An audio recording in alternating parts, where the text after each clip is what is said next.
Hadir Bu. Berarti lengkaplah turun hari ini berataan.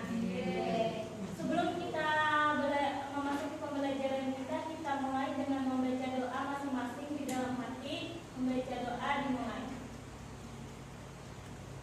Selesai. Sebelum kita memasuki materi kita pembelajaran hari ini dengan judul yaitu hidup damai dengan saling memaafkan.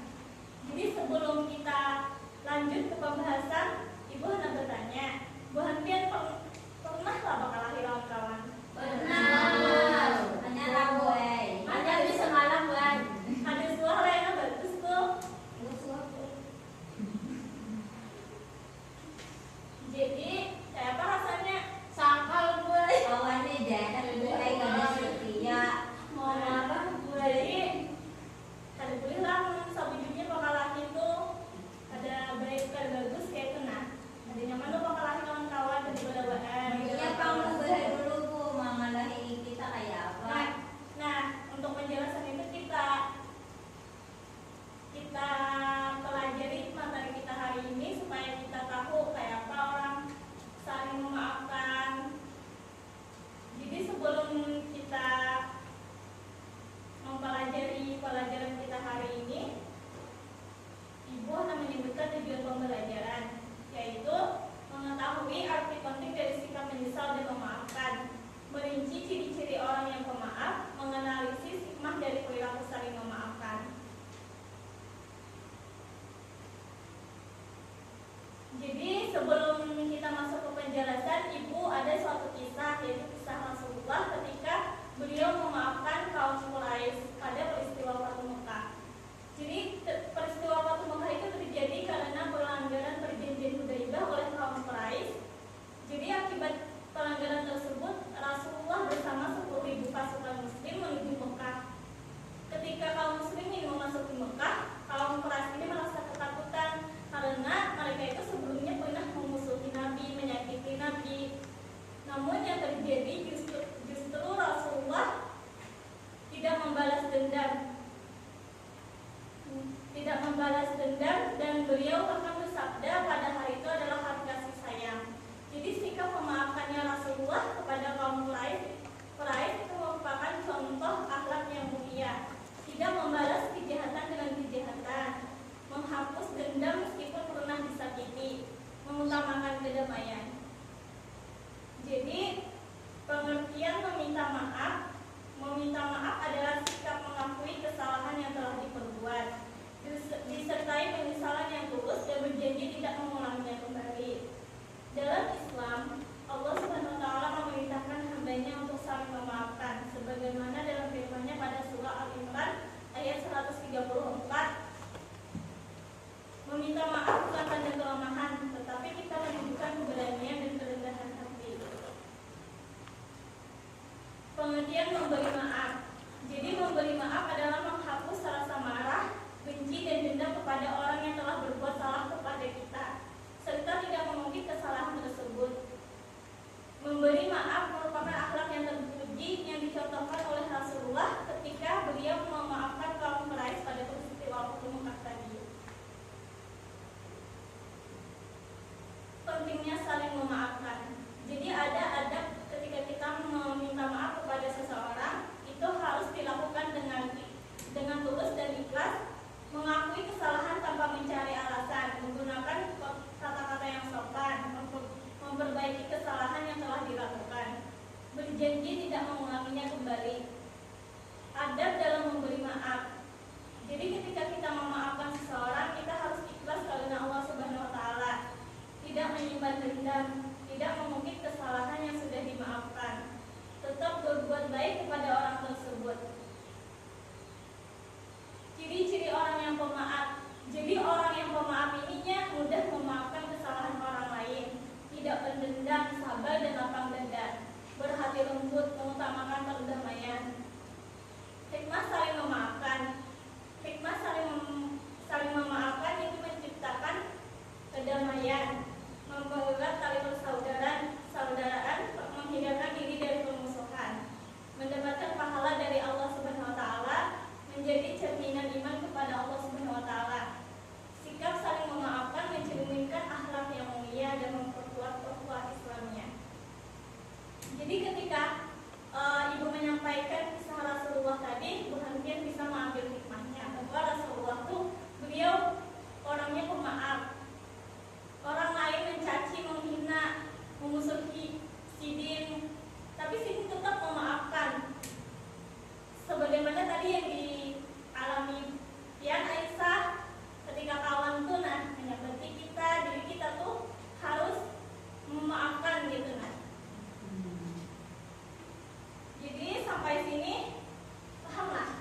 bukan masing-masing satu-satu kan.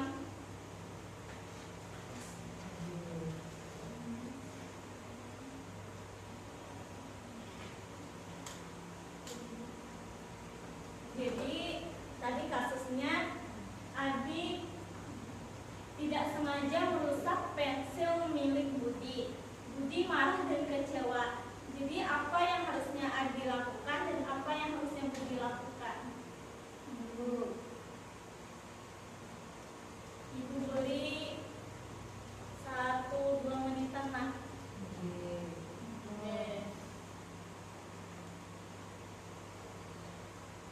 Sudah kan? Sudah, Bu. Nah, yang sudah kan. Jadi perwakilan berhentian maju ke depan menjelaskan jawaban berhentian. Kelompok 1, siapa yang mau mewakili? Nah, Mbak Ida Rahmi.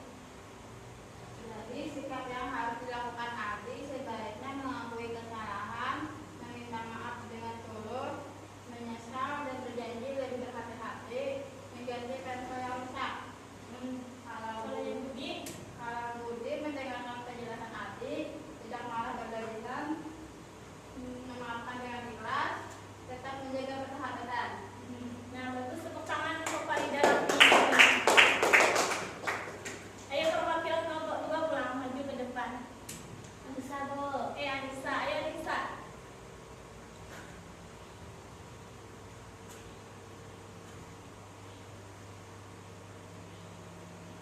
Jadi, Bu, yang sebaiknya Adi lakukan yaitu meminta maaf dengan tulus dan mengganti pensil yang rusak, menyesal dan berjanji akan lebih berhati-hati. Dan kalau Budi sebaiknya mendengarkan penjelasan Adi, tidak langsung marah berlebihan dan memaafkannya dengan ikhlas dan tetap menjaga persahabatan. Tepuk tangan untuk Anissa. Nah, jadi perhentian sampai sini paham lah? Paham, Bu. Ada yang punya paham? Ibu beri pertanyaan berhentian jawab. Farida Rahmi, adakah tanggapan Tian tentang pembelajaran kita hari ini? Tidak ada kok. Tidak ada. Baik, untuk ini adakah yang hendak mengarahkan kesimpulan pesan moral dari pembelajaran kita hari ini apa aja yang berhentian paham, yang Tian dapat? Kok saling